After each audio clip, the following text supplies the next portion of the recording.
Tomorrow, some stuff happened this week. God, did it ever. Stuff, things, terrifying, horrifying things that have Mm-hmm. set the game industry all a Twitter in various ways. All of Twitter. I like All a that. Twitter. That's a good. Yeah. That's a good turn of phrase. Is that Yeah. your own phrase? No, I don't think I made that up. I think I took that from somewhere. I'm sorry. I'm not that You could clever. have taken that. You No. really think any of us was going to push back on you? Someone would. Someone out there's gonna be like, no, no, I know where that came from. I guess that's fair. I guess that's fair. What have you been up to this week? Christ. I don't know. Okay. Other than just putting stuff up on the site, I got through a little bit more Infamous, which is still really good, and I'm enjoying Mm-hmm. it very much. I've just not been able to dedicate as much time to it as I would like. Do you know how long that game is offhand? Jeff was saying there's not a lot to the side quest stuff, so even if you do all that stuff, you're looking at like 10, 12 Okay. hours. So, it's not. I've sunk about 5 into it at this point, so Mhm. I'm guessing I'm probably around the halfway point at the Yeah, moment. seems like you can mainline it in about 8, and then, it's kind of just a matter of how much screwing around you do, if you want to get collectibles. I don't know if there are collectibles. I'm assuming this game has collectibles. It's an open world game.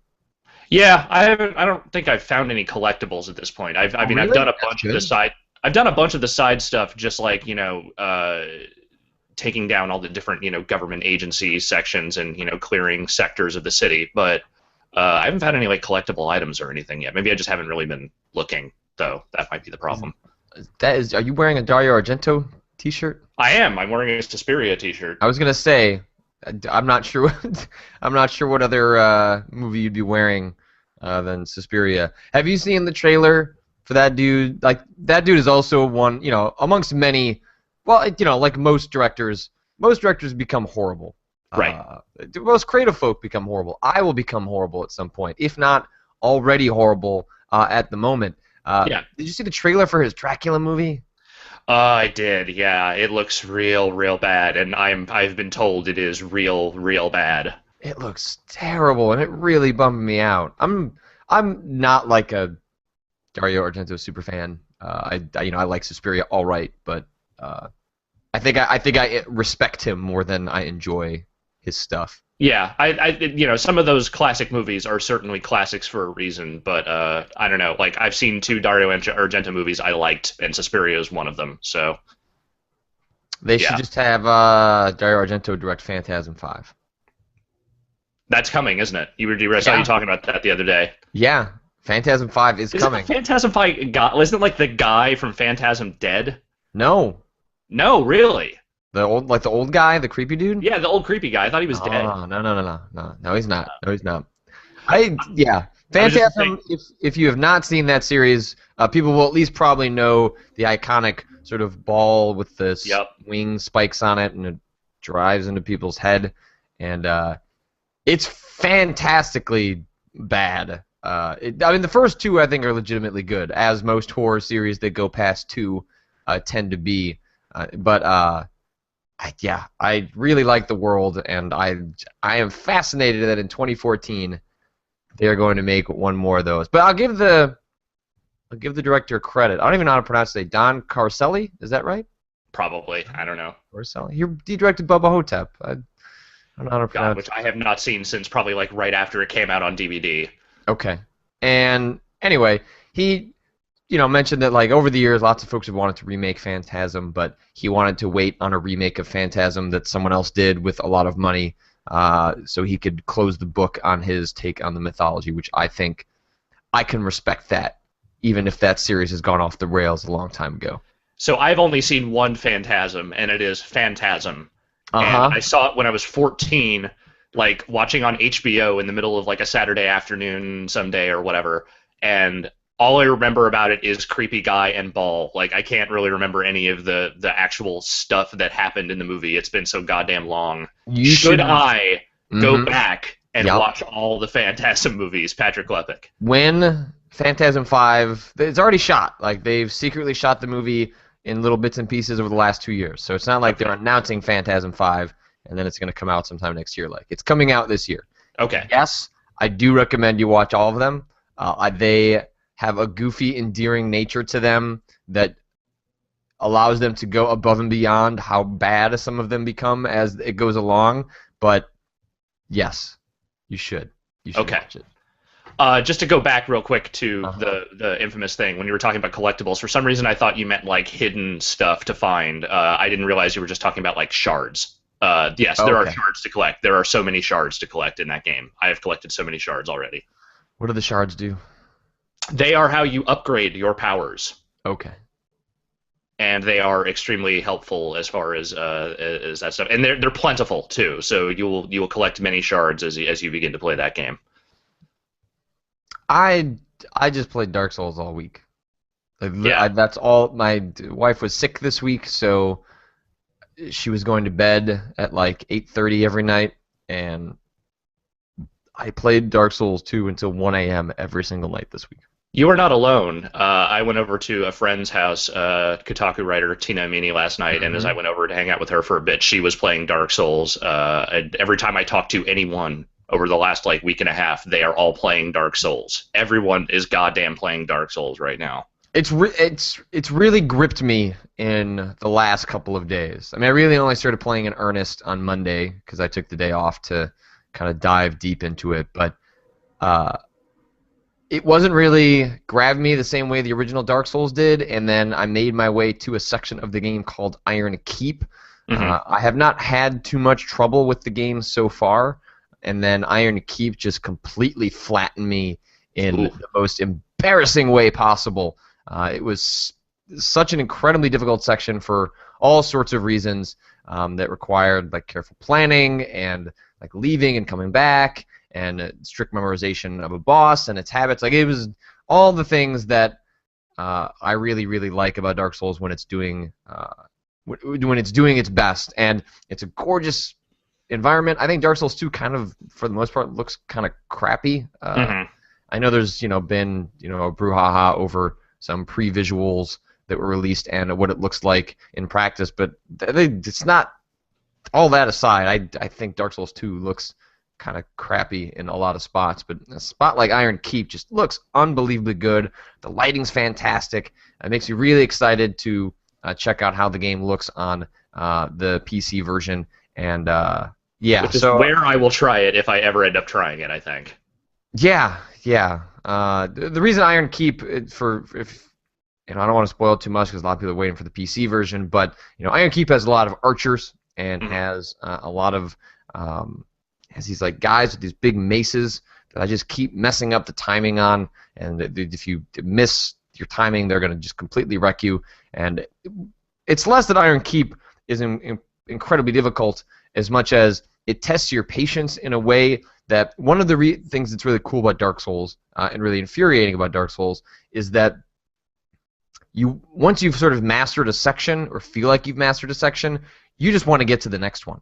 Hmm. But the game doesn't do checkpoints like most games. It's not like you get around the corner and it's like checkpoint. Like you're gonna spawn in that room now that you've made it there. Like you'll get 7 or 8 rooms deep, screw up, and then you just go back to that bonfire, which is probably a long ways away, and all of the enemies have now respawned in their exact locations. So part of what was happening to me in Iron Keep was just I know how to do this room, Hmm. but it's gonna take me 15 minutes to clear it out. I Ugh. don't want to fucking do that. I don't want to do it. See, And these are that's the what. things. These are the things that repel me from all things Dark Souls. Like these are the sorts of things that would drive me absolutely crazy. But that's what the game is trying to communicate to you. Is like, look, like you can't take anything for granted. Every inch in this game you have to earn, and just because you earned it before doesn't mean you get to hold on to it. And it's a game where if you find yourself sort of sprinting through sections and not being careful, then maybe it's time to turn the game off and come back to it later. Or what is a common tactic is you'll go through a room a bunch of times, you'll clear it out, and then once you have an understanding of what the enemy behavior is, you can just weave through everybody. Because what actually happens when you fight the bosses in this game is very rarely is the checkpoint slash bonfire right outside the boss door. Right. Oftentimes it is like 2 rooms away. So one of the last puzzles before you actually worry about how you even fight the boss is figuring out, how do I get to the boss without getting hit? How do I get to Yeah. the boss without engaging with any enemies? Because oftentimes you jump into a boss and then you just get your ass whooped, and you don't spend any time figuring out the strategy of what you need to do. So you're trying to find a way to get to that boss as quickly as possible, so that you can focus on figuring out what they're doing, what your strategy is, and yeah. So I'm in that stage in Dark Souls 2. For folks that know what I'm talking about, I've collected the 4 Great Souls, and I'm now headed to the castle. The 4 Great Souls are basically 4 different paths you can go down at the game's main hub and fight, sort of the bosses at the end of that, gain their soul, and then you can use that to unlock something to move on. So But yeah, you're nowhere near like the end at this point.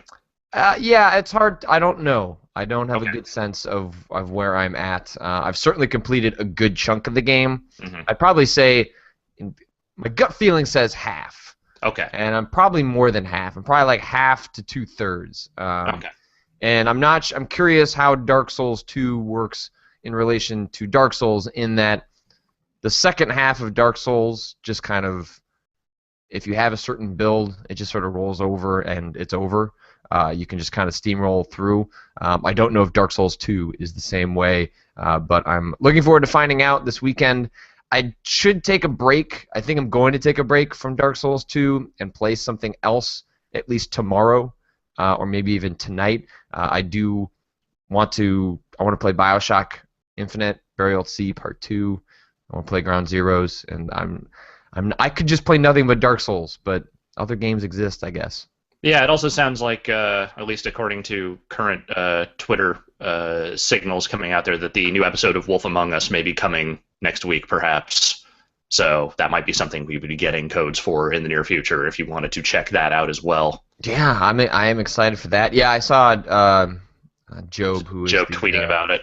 yeah, the PR guy for Telltale, saying that there should be something in the mix for episode 3. My guess is that's not going to come next week. My guess is we have like a teaser, like a trailer, and then maybe the week comes after. next week, and then it's maybe the week after. That's possible. That's distinctly possible. But you've got Infamous out there.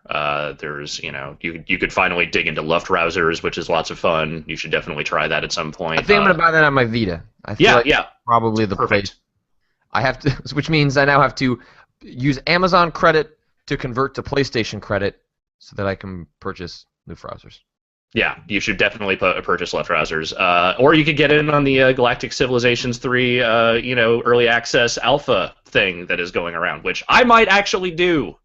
I don't know why, but I think I might actually do that. Okay. I've never played one of those games before, and people talk about them in a way that makes them sound actually kind of interesting to me, so I want to try it. Hey, Alex, where's your review of Rambo? I don't know what you're talking about. I'm pretty sure you said you were going to finish that game. I said I was going to try, and then I got to the two-thirds part of that game, and other things came up, other games that I had to review came up, and then I honestly, do you still want a review of Rambo at this point? Does it really matter? Don't fucking buy that game. There's my review. Just put that up on the site. Yeah. Here is my entire review. Do not fucking buy this piece of shit. There you go. Have fun. Enjoy. That would be pretty great. Put it on the back of the box. It's Metacritic, 1 star. Do not fucking buy this game. Fuck that. 0 stars. I'm implementing 0 stars for all reviews from here on out. Mento in the chat mentions someone should try the new Deception game. I used to really like those games. Those games were great. I've never played one. I remember Trapped. I remember the sort of pseudo-sequel that was Trapped. I did not play it, but I watched someone else play some of that. I don't really know anything about them other than you set an elaborate series of traps for a bunch of characters who either have gigantic boobs or are dudes with hella armor. That's all I've been able to gather. Yeah, it's kind of like like Dungeon Keeper-esque maybe. No, sort of. You're setting traps and then heroes come in and then you watch them die. But do you play as the hero? I don't know. I remember it's a long-running series. I know that it got a lot of notoriety and attention on the PlayStation 1, but it has continued to be a series, and I just haven't touched it in years. Maybe it was the PlayStation 2. I can't remember. I think it was a PS2 game. But yeah, so I don't know. I looked at that and I thought about getting that for a second, being like, this sounds interesting. Then realizing it was a $60 game, and was like, this doesn't seem interesting enough for $60. So I Oh, didn't buy it. mm. Yeah, you might have a point there. Yeah, So that's all I've played this week. It sounds like you mostly have just been plucking away at Infamous, and yeah, I mean we should probably just jump right in. Like I totally. almost said we should do a spontaneous live discussion, except we had done one earlier in the day, and I was desperately catching up on email and other things from post GDC haze. But It's not like you Facebook didn't get. bought Yeah, what? I would say it's not like you What? didn't get some writing out there. No, that's true. But yeah, Facebook bought Oculus for $400 million in cash and $1.6 billion in stock options. So in some ways a $2 billion deal, but in some ways $1.6 billion in funny money. Yeah. Uh, I wrote about it on the site this week, but Yes, you did. what are your impressions of this Uh, tomorrow as you've let it sink in since the news came out on Tuesday? my initial reaction was probably the same reaction a lot of people had, which was not even one of necessarily rage or disgust, but just total like there is literally no way I could have seen that coming. Of all the companies in the world you would have ever expected to go out and spend money on something like Oculus Rift, Facebook would have been hovering somewhere near the bottom, near like Hooters and the Home Depot people. Like it was not something I was expecting. Uh, I don't. I read your piece. I've read a lot of the other pieces that have been floating around. It seems like the general consensus is a mixture of either you think it's a wait and see thing, let's see what they're doing. This doesn't necessarily have to be a horrible situation. This doesn't necessarily mean doom for Oculus Rift, or you are doomsaying it right from the get-go. I am leaning on the side of not doomsaying this and saying, okay, yes, Facebook is a company that has some trust issues, to say the least. It is a company that does not inspire a great deal of confidence in a user base when they go out and they buy something. I mean, I know they effectively have kept Instagram going without a whole lot of issues, but I think there have been some rumblings from that community ever since Facebook took over, and there have been some things that they did. Well, they took out native Twitter support. Right. So what that means is not that you can't post to Twitter from the Instagram app, but so when like you load up your Twitter app and you click on a picture, that loads in the app. Right. But what Facebook did once it acquired Instagram was make it so that you have to go to Instagram's web interface in order Right. to view those photos. It actually, like, I'll be completely honest, like, sometimes dissuades me from using Instagram because I know that less people are going to want to click on a link to a photo than just clicking on the photo in the app itself. So Right. yeah, they have made changes that are reflective of competitive, uh, you know, problems that they have, with Instagram and how it relates to a social network servers like Twitter. So there have been changes, but it hasn't drastically altered the service and what Right. you get when you load the app. And I would have probably known that if I had never actually used Instagram in my life, but I haven't because I'm old and I'm scared of everything that's new and hip. So That's whatever. great. But with that in mind, reading what they had to say about the company and reading, what the guys from Oculus have said in the wake of all of this, it doesn't give me the impression that Facebook is out to meddle in this thing and, screw up what they have going. I mean, if anything, it just sounds like they want to give them the resources to make this a successful product, which sounds great on paper and could totally get fucked up at any point. But it doesn't seem like this is a situation where we shouldn't just give it the benefit of the doubt for the time being. I mean, yes, evil corporation coming in and swooping in and taking this thing that everyone thought was going to be independent and open and cool sucks. Like, nobody wants that to happen ever. But, it's kind of the closest analog I can draw in my head is, all those indie bands from like the 90s that started signing, major label deals. Yes, there were this small audience, this, really dedicated audience of people that helped prop, this thing up and make it into something that is sort of, embedded in the gaming culture, and, it started to get some success. And then it became, this now corporate entity, and everyone feels kind of betrayed by it. I get that. I understand it. But that doesn't mean that Oculus itself is somehow going to be ruined by this automatically. If anything, it means that now they have the resources to turn this into a real product that can actually compete at retail with whatever Sony's doing and whatever Microsoft might be doing. Like, this seems like the opportunity to actually turn it into something legitimate. And, you know, as much as they might have said they wanted to stay independent and not necessarily, you know, become bought by a major entity, I don't think that was ever going to happen, because hardware production is an extremely cost-intensive thing, and even with all the VC they'd raised, I don't think that was ever enough to make that product get to market with just what they had. It's just one line in the piece I wrote, but the comparison I made was to the Pebble smartwatch, Right. which was also a crowd-funded, independent, hobbyist sort of thing that, you know, whether or not smartwatches and things like that take off, or if you want to use the general category of wearables that is used in the tech industry, you know, you have, you know, Google, Apple, all sorts of other companies actively or seemingly actively, you know, if you're talking about Apple, making devices in these sorts of categories, and Pebble probably played a significant role in getting that rolling.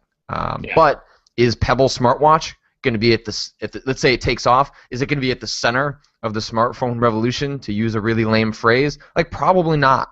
Like, they'll get credit as a footnote for being part of what got all this started, but being a small independent company, they just can't do very much. You may like your smartwatch, your Pebble smartwatch and all that, but it's not going to be a mass market device, and I think Oculus saw an opportunity to not become a footnote like Pebble was, Right. where they Oculus becomes the reason that VR gets its shot, its moment in the sun. Doesn't mean it's going to succeed. It could easily be 3D all over again, but Oculus is the reason this is happening at all, and it very easily could have been that someone else just stepped in, took all the credit, got the mainstream attention, and Oculus was just sort of like, well, they got it rolling. But just because you get something, just because you come up with the idea first, doesn't mean that you're the one that gets credit for doing it best, or, you know, the one that brings it to market necessarily. Right. Yeah. And, you know, one of the primary complaints I keep seeing about this whole thing is the notion that, you know, it's not a gaming company that bought it. You know, why didn't a gaming company pick this up? And I think that's kind of the opposite of what anyone should actually want, because if say, like, Microsoft bought it, then that product would then only probably support Microsoft, you know, approved games. Like, if, you know, EA went out and bought that thing, like, who's to say they wouldn't turn that thing into something that only, you know, is applicable to EA products? Like, this is a company that has no real stake in the industry insofar as, you know, whether or not, like, it's a platform for dumb social games that a lot of people don't like, but it's not, like, it has no direct competitors in the major gaming space, which is where this thing still seems to be headed. So, you know, yeah, maybe it might, you know, it has a corporate overlord, but there's nothing to suggest that it will somehow become limited to only Facebook technologies because, you know, Facebook has bought this. It seems like, if anything, they just wanted to keep it developing on the same path that it always was. You know, I think what's going to be most telling is what happens in the next couple of months, because, you know, I think it's curious they didn't announce any of the benefits of this acquisition up front. I think it's Palmer Luckey, I think his last name is Luckey, is the founder of Oculus, the company that makes the Rift, and he basically started doing damage control on Reddit almost immediately in sort of the Oculus subreddit, where a good portion of the community is sort of centralized around sort of VR discussion.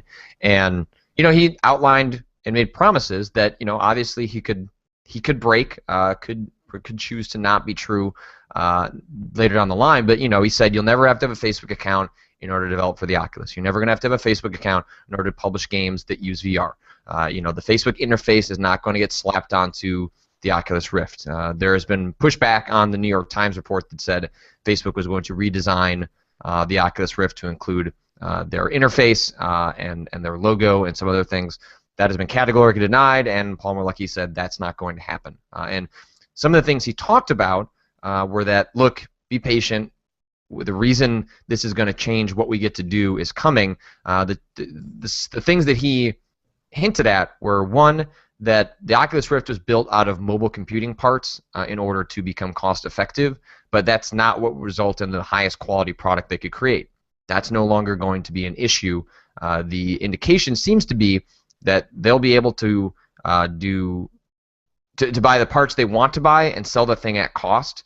That seems to be what Facebook is going to allow them to do, which will result in a higher quality device than we would have gotten if they'd produced it independently. And the other thing is that Oculus is going to be able to go out and spend money to produce content, to give developers money to go make games for the Oculus rather than waiting for them to come to the Oculus. But those are things that didn't happen on day one, aren't news that you get a part of an acquisition, but could certainly turn the tide and earn more goodwill towards some of the ire that's been directed at the buyout so far. It's just a matter of what does soon mean? Is that 6 months from now? Is that a couple of days from now? But I think the moment we see that stuff, you maybe get people getting a little more on board with what happened.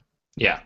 There's some people in the chat talking about, waiting and seeing, and, I'll believe it when I see it and all that. And it's like, well, that kind of should have been your attitude with this whole thing from the get-go. I mean, as much as Oculus sounded great on paper when it was still independent and it sounded really cool, like, there was always a possibility that whole thing could have blown up at any point. As much as they had the VC and they had the development and they had, obviously the talent, especially once they brought Carmack and whoever he brought with him in, there was always a chance this whole thing was going to fucking blow up in their faces. And in this case, now they actually have a backer.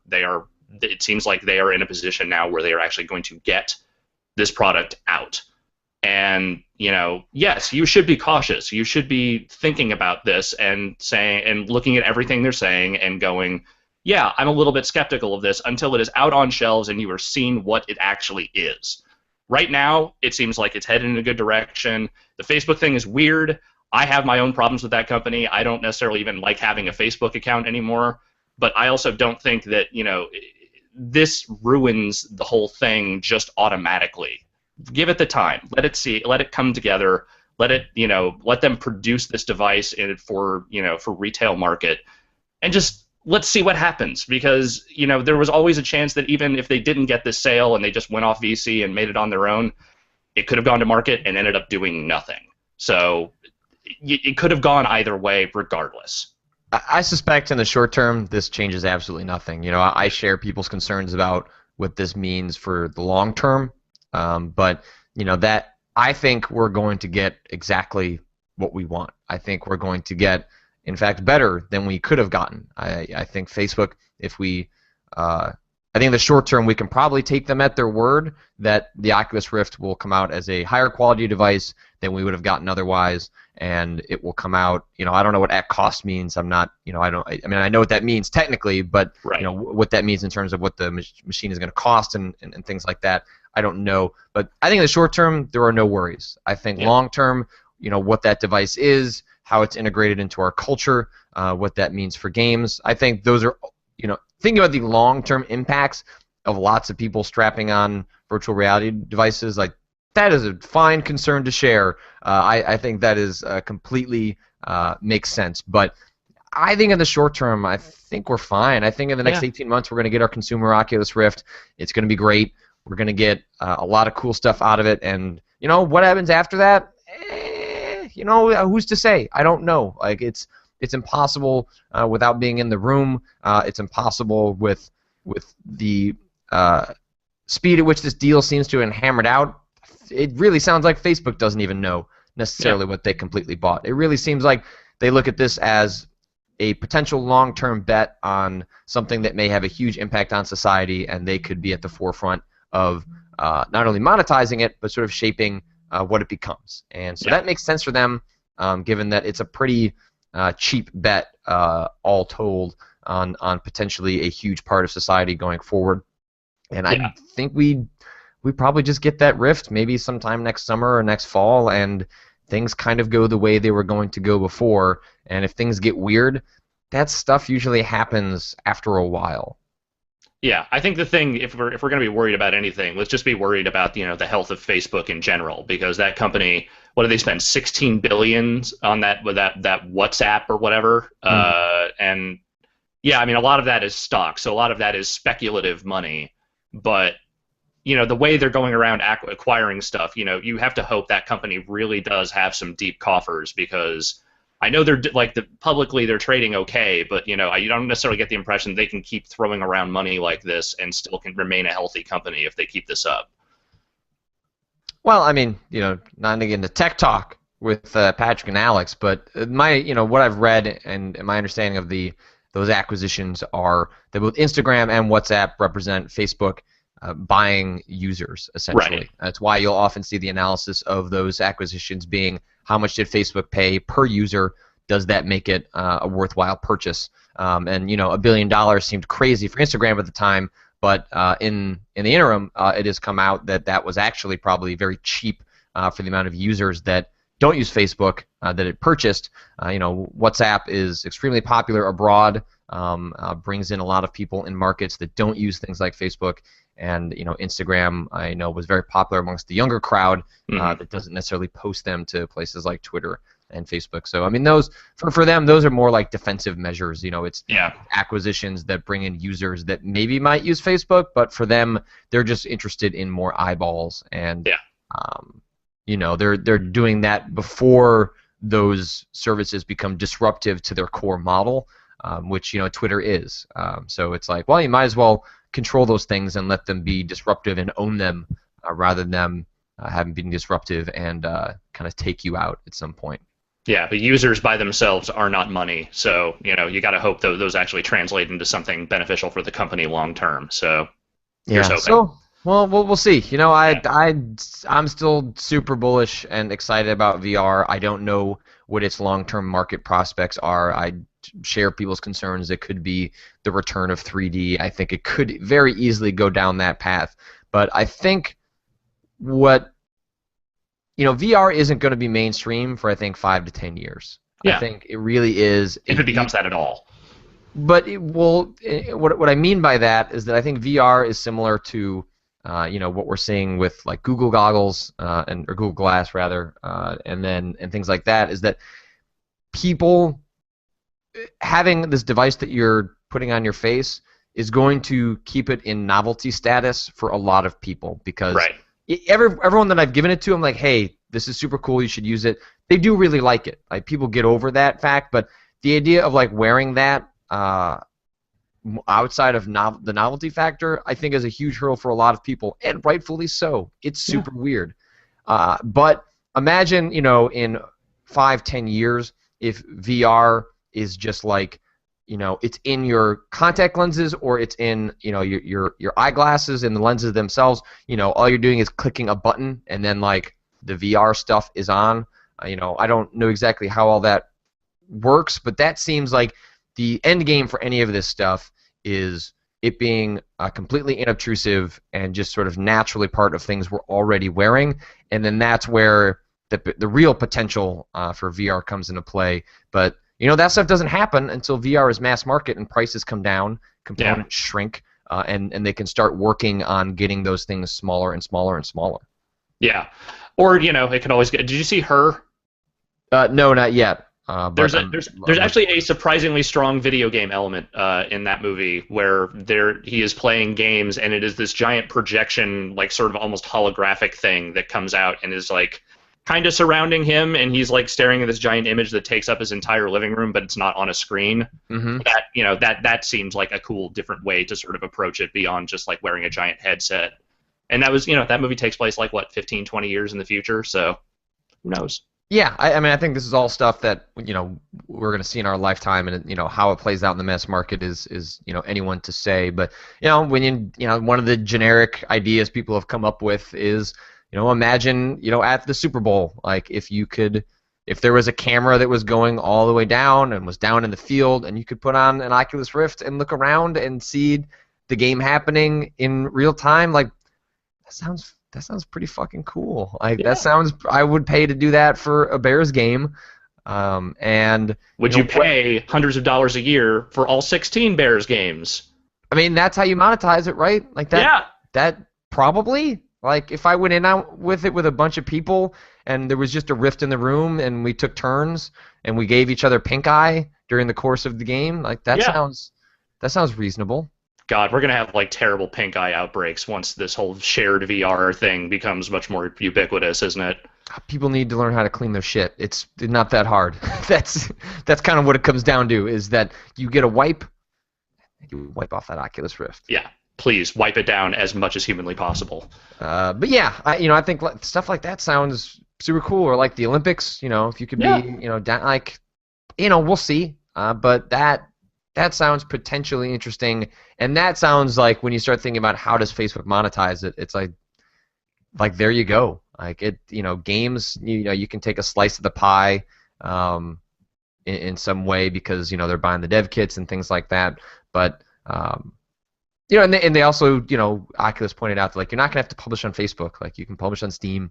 You can do it wherever you want. Like, it's not like they're going to set up a Facebook platform where you have to publish your games that use the Oculus. So I think the monetization stuff comes later. I mean, Zuckerberg on the conference call after the acquisition mentioned outright that they expect to take a loss on the hardware, and Yeah. that they're thinking 5-10 years in terms of how this pays out for them. So I think in the short term, I understand people. I understand Max Temkin blogged about this. I understand the angst over, Oculus was a potential revolution in the technology and media industry that was funded and created by hobbyists and had the money to be completely independent and be disruptive and interesting without becoming part of a multinational corporation. And that is a really cool idea. Yeah. And the fact that we've lost that is absolutely a loss. And I completely agree and understand being upset that it has gone just the way that it always goes, which is that we proved there was a market. That market led to a buyout. Right. And yeah, again, we all wanted that. We all wanted to see independent Oculus Rift, but that just wasn't in the cards. And I think that given the situation and given what those guys are saying, it could have been a lot worse. And I also think someone was saying the other day that John Carmack is sort of like the canary in the mine for that company. Like, if he starts saying, like, this is a problem, this is bad, this is an issue, like, that's when maybe we should start worrying. But right now, Carmack seems like he's perfectly fine. He's just doing what he's doing, and that says to me that, okay, at least for right now, there's nothing to immediately worry about. Yeah, John Carmack doesn't need to work. That Yeah. guy works because he chooses to, because he wants to. And Yeah. I think that's actually probably, it's a good way to look at it. If John Carmack leaves in the next 6 months, that's probably a reason to be concerned. Yeah. Or maybe that just means he's finished his engineering work. It's hard to know. But yeah, I think John Carmack, hopefully they allow him to remain as unfiltered as he has always been. And maybe that is, a decent indicator of where this might go. Whatever, him and Zuckerberg are gonna start having, like, coding slumber parties at this point. To start hanging out, doing each other's hair, having code offs. I look forward to this. They should live stream that. It'll be gross. Was there any other news? There's been some other news. There's been some other stuff. It came out that Seth Killian, formerly of Capcom, one of the sort of outspoken visible faces for Capcom's fighting franchises, who had gone to Sony Santa Monica in a lead design role, left there back in December. Yeah. Which I knew about, and I just thought everyone knew. I figured that was not news. So I guess maybe I should have reported that months ago when I knew about it. But yeah, he has left. Unclear where he has gone, but it follows on the back of Sony Santa Monica having a big second project canceled, layoffs happening there. It follows on Amy Hennig leaving Naughty Dog, and then the news also this week that Justin Richmond, who was the director on Uncharted 4, Amy was the creative director, and he had worked on the Uncharted series in the past in a lead capacity, has also left and is now going to Riot Games.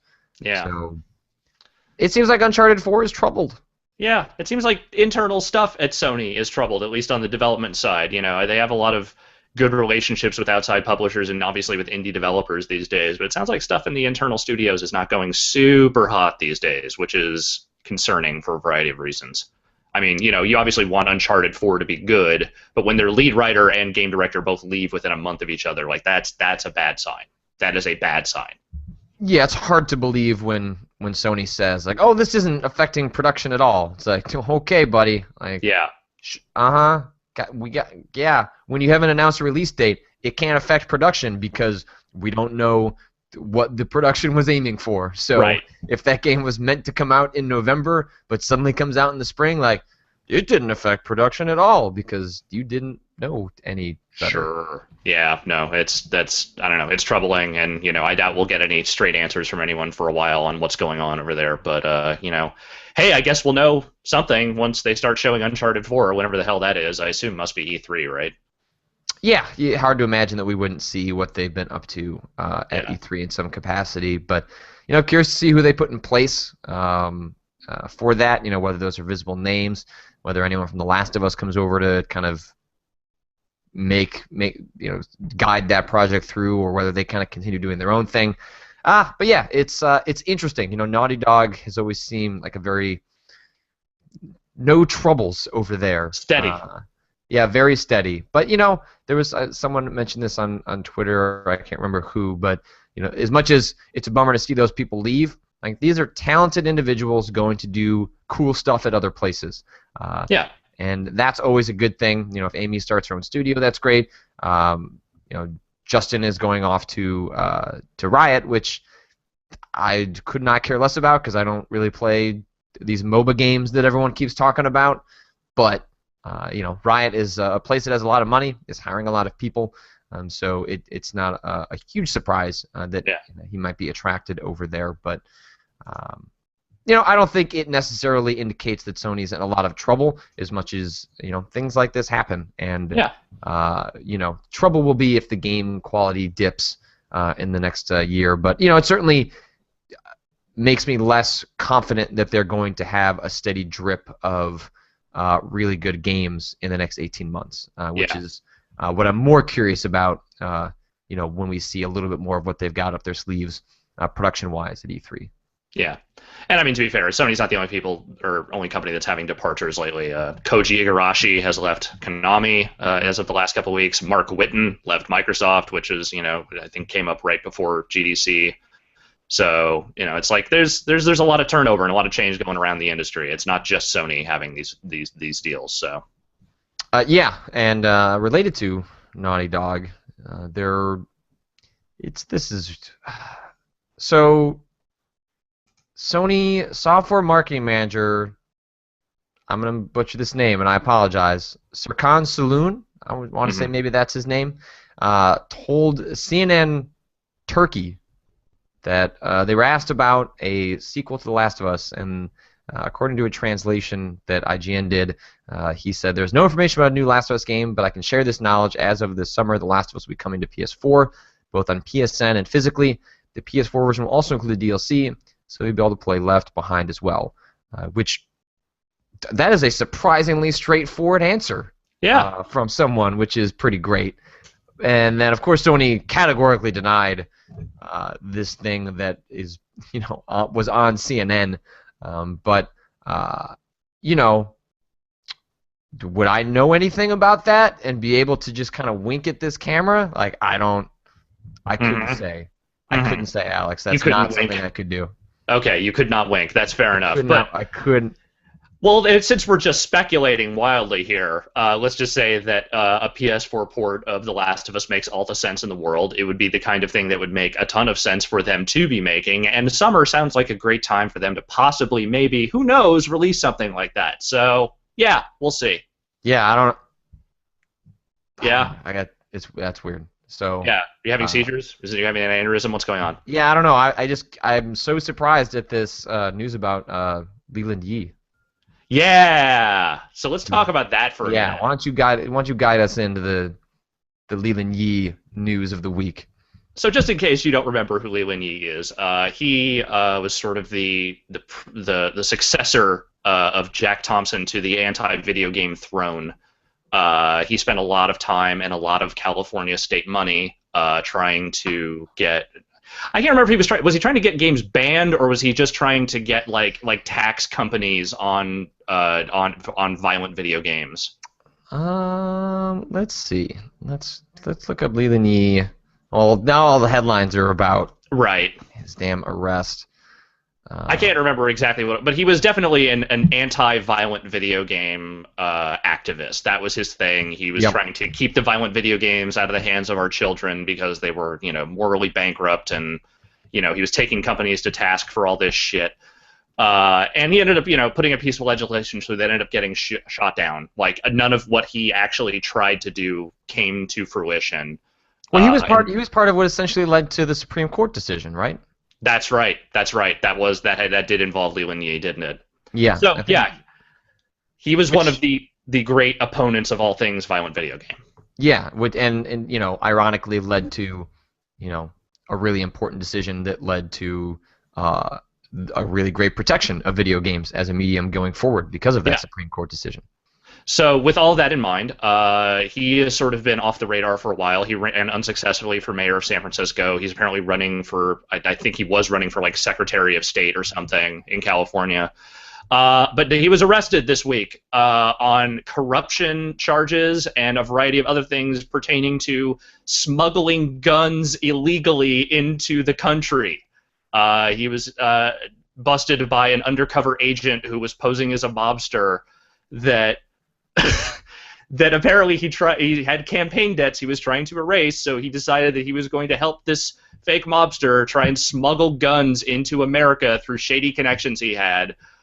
Which involved including Chinatown gang member. I can't remember what his actual name is, but he is referred to as Shrimp Boy in all of the documentation on this. And he was apparently known as Uncle Leland in the annals of this group. This group of Chinese Freemasons who were probably actually just a triad front, and that is. Moral hypocrisy is certainly something that exists in politics and is everywhere, and people get busted for corruption and all sorts of horrible shit all the time. But to literally go from railing against violent, media and saying that, violent media has no place in our society to literally trying to illegally smuggle guns into America is one of the most stark examples of that I can possibly conjure ever. I'm pretty sure at some point I read some article where it said he was trying to hook some people up with rocket launchers. Oh my god. Oh my god, dude! Yeah, the guy who was against Grand Theft Auto can hook you up with mad rocket launchers. Like, how fucking amazing and perfect and just completely insane is that? Completely insane. That it would go from that side of the equation so far to the other one. Like, so much so that you have to, like, someone was saying that dude was just like a viral marketing campaign for some GTA thing. And you know what? I would believe it at this point because that is such an insane, I can't, It's a wonderful, It's mind-boggling. wonderful irony. That is karma of the ultimate caliber. Like, it put a big smile on my face when I saw it. He has his beliefs, and I disagree with him. You try and respect that as much as you can, but the way he went about it, the kinds of beliefs he had, like, this is pretty great. At the same time, can you think of a better smokescreen for all your illegal mob activities than to just focus everyone's attention on getting rid of violent media? Mm-hmm. No one suspects the guy who is going around, stumping, to remove violent media from the hands of our children to be a fucking gangster. Like, no one sees that coming. So you're saying he's like Octodad. Yeah. He's a completely normal politician until he's not. It's I really enjoy how much you enjoy this. Look, I try not to engage in schadenfreude too much, but like that guy, man. That guy sucked. And that guy sucked not just because of the video game stuff. Like, he was a pretty shitty politician all around. Like, most of the stuff he got himself involved in was pretty worthless. And now that I realize it was all just a front for him to, do his, like, shitty mob activities, like, that makes perfect sense. Mm-hmm. Unbelievable. Leland Yee. Well, Leland Yee. Don't come after video games, because it'll bite you in the ass, I guess. Is that the lesson? Is that the lesson of this? I mean, no, but at the same time, that has kind of proven true over the years, hasn't it? I mean, Jack Thompson certainly didn't end up very well in the end of all of that. Leland Yee obviously has not ended up very well in his situation. I'm trying to think who else there even would be, but those are like the two main ones, right? Yeah, we attract a lot of crazies for some reason. I don't know what the deal is. Yeah. Video Ugh. games. Video games. Halo Spartan Assault coming to Steam, Cool. which that game is apparently not very good, but hopefully that is an indication that we will see more from Microsoft on Steam in the future. I know that there were at some point like a leaked Steam list of like games coming, and Halo 2 was mentioned, I think, on there at some point. So maybe Spartan Assault is just dipping the toes to a more uh, collaborative relationship with the Steam marketplace. That would certainly buy Microsoft some goodwill to put their games up there at some point. Yeah, yeah. I mean, this makes sense, but at the same time, I'm not exactly going to run out and go buy, the PC copy of Halo because I don't really need that at this point. But Yeah, and it certainly doesn't mean that suddenly, you could expect that Halo 5 is going to have a PC version at the same time. I yeah, highly, highly doubt that. no. But, even back catalog would be cool. So maybe that's what we see at some point. Some people are bringing up Joe Lieberman in regards to the whole anti-video Mhm. games thing. Yeah, he didn't end up as badly as everyone else, but he could not possibly be any more irrelevant at this point. So, That's definitely true. yeah, He retired, right? I think so. Yeah. Divekick, developer Iron Galaxy, to work on the second season of Killer Instinct. Yeah, I saw that, and if it, since Chicago Double Helix, represent. yeah, Double Helix is moving on, obviously, because they were bought by Amazon not that long ago. They're working on other things, I assume, and I cannot think of a better company to take over that project than Iron Galaxy. Dave Lang seems well suited to that sort of project, wouldn't you say? Yeah, no, it seems like it actually seems like a really good fit. They have certainly proved they know how to work on a fighting game.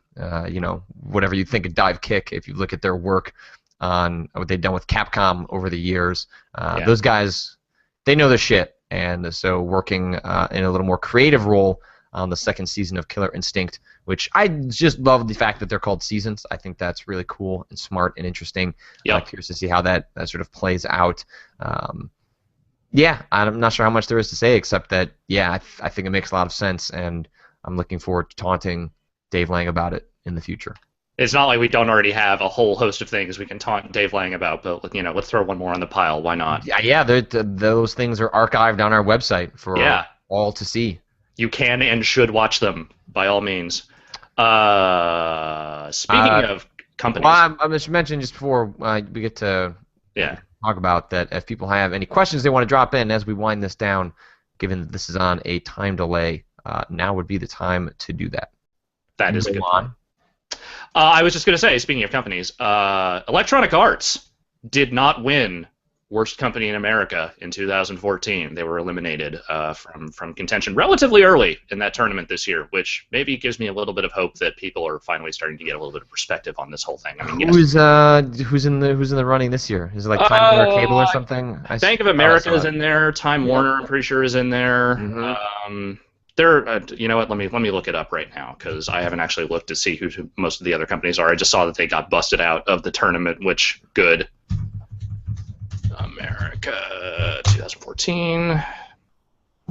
They lost to Time Warner, which is correct. Yeah. That is a correct thing. Let's see. Walmart, Coke Industries, Monsanto, McDonald's, Ticketmaster Live Nation, American Airlines. Yeah, those are much. Yeah, Coke Industries, like, yeah, EA is not as insidious as Coke Industries. No, and I don't even think son. they're as insidious as Time Warner. So that that fits. Comcast is in there, obviously, and that makes sense. I think it'd be funny if it was Time Warner versus Comcast in the finals, given the buyout that they're trying to do. The way the bracketing is set, that could happen. Oh man, whoever wins, we lose. Yeah, pretty much. That's all I got news-wise. Let's see. Des Sandwich asked this to you, Alex. Do you think all these big name guys leaving, and gals, I'm going to edit that, leaving their studios could potentially mean more small studio indie games with big studio talent and hype capabilities? I think that question should be for you as well. But my answer to that is yes. I mean, I would hope so. I mean, that's sort of what it seems to. Some of these things seem to be angling toward anyway. I mean, Igarashi specifically said that he wanted to go form his own studio on a smaller scale, and obviously, that's what Ken Levine was angling to do when he was, taking down Irrational. So it's like it seems like some of these people are trying to move toward creating smaller teams to just kind of make more, I don't want to say passion projects necessarily, but things that they're more in creative control of, and I'm all for that personally. I don't know about you, but I mean, I think why not give that? You've been working at a publisher like Konami for like 20 years. Why not strike out on your own and try something different for a while? Yeah, no, I think it's absolutely a positive to see some of these folks with a lot of sway. They can raise money and kind of start off on their own to try that. I'm super curious to see where those folks end up. I mean, when we've seen exoduses in the past, EA is sort of the common example. We saw 17-bit come out of that. We saw Supergiant Games come out of that. So Yep. We'll see what happens out of Irrational. It doesn't. It's always sad to see people lose their jobs, but a lot of these are very talented folks. Whether they choose to leave or are asked to leave, they tend to land on their feet and produce interesting things down the line that only helps produce cool new games. Yeah. So yes. Let's see. Mafuchi asks, do you think we'll ever see companies taking investments from normal people, like mass small-time VCs? VC is venture capitalists. For folks that don't understand that term, that is rich people in Silicon Valley investing money in sort of startups in exchange for being part of buyouts and stuff when those companies eventually sell. And is what he's pitching here basically like a Kickstarter for venture capital? I mean, stuff like this exists. I don't know the name off the top of my head, but right when Kickstarter was really coming into its own around the time of Double Fine, proving how much money you could raise for something like games, I was getting pitches from folks starting similar services, except these ones would have equity involved. I don't know how successful those have been. I guess the fact that I can't name them off the top of my head is an indication, but there is no reason why someone couldn't start one. Maybe there are legal reasons. Maybe I'm speaking too off the cuff and informed, but you could certainly have a competing service that allowed equity in the game. I don't think game companies want that. I think they like the independence. I don't think it's as simple as game companies being like, yes, we do want all these people who are putting money into our games to have equity instead of just having pre-ordered a game that might or might not come out. So it is possible. I don't expect it to take off because once equity gets involved, it becomes very, very complicated. Extremely complicated. So yeah, I don't see that working on a large scale, and certainly not on like a Kickstarter type scale. And the reason those VC companies exist is because they have lots of capital to throw around. They're trying to hand out controlling shares to hundreds of thousands of people in a sort of VC situation like that. God, I can only imagine what kind of a nightmare that would be. Yeah, there's also legal issues, and it would be I don't see that taking off. I suppose it's possible that there will be one or two instances where something like that makes sense, but I do not expect it's going to be something we see on the popularity of something like Kickstarter. XCast just asked me, when is the next Powerbomb cast? Next week. There you go. We're taping it next week, so there you go. You ever going to do your movie show again? Yeah, so Rory and I tried to record one last week, and then Skype broke in the middle of it, just would not connect to a call. So we've been trying to find another time to sit down and finish recording that, and that has not happened yet. So, yeah. Eventually. We will do it. We will do it. We'll close on this question. Black Lagoon asks, what do you think of Molyneux's prediction that the indie bubble is going to burst?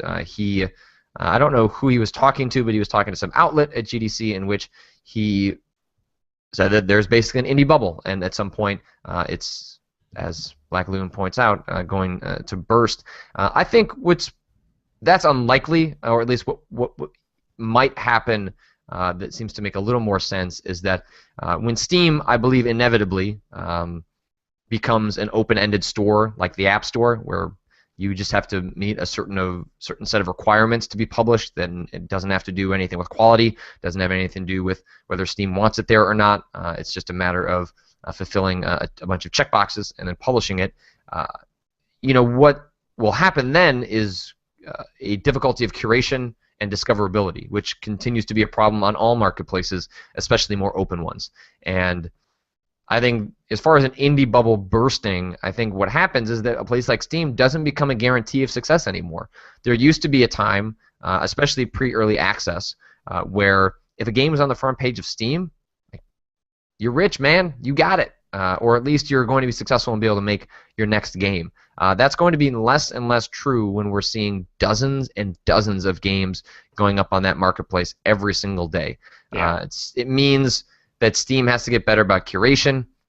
It means that independent developers have to get better about promoting themselves and learning what PR and community building is, which a lot of them struggle with because it's its own talent and skill in its own right. So, in so much as a bubble bursting, I just think it's going to become more difficult for independent games to get noticed when there is just more of them out there. Yeah, I remember the one part of his quote that I don't know if it necessarily applies to the game industry. He was talking about the cycles that things tend to go in, where I think he was comparing the music industry, where it's like there are times when the independent scene becomes sort of the dominant factor, and then there's the times when everything that comes out is kind of more manufactured and done by major companies. And he was sort of trying to apply that to games in the sense that okay, right now indies are the big thing. They're kind of out.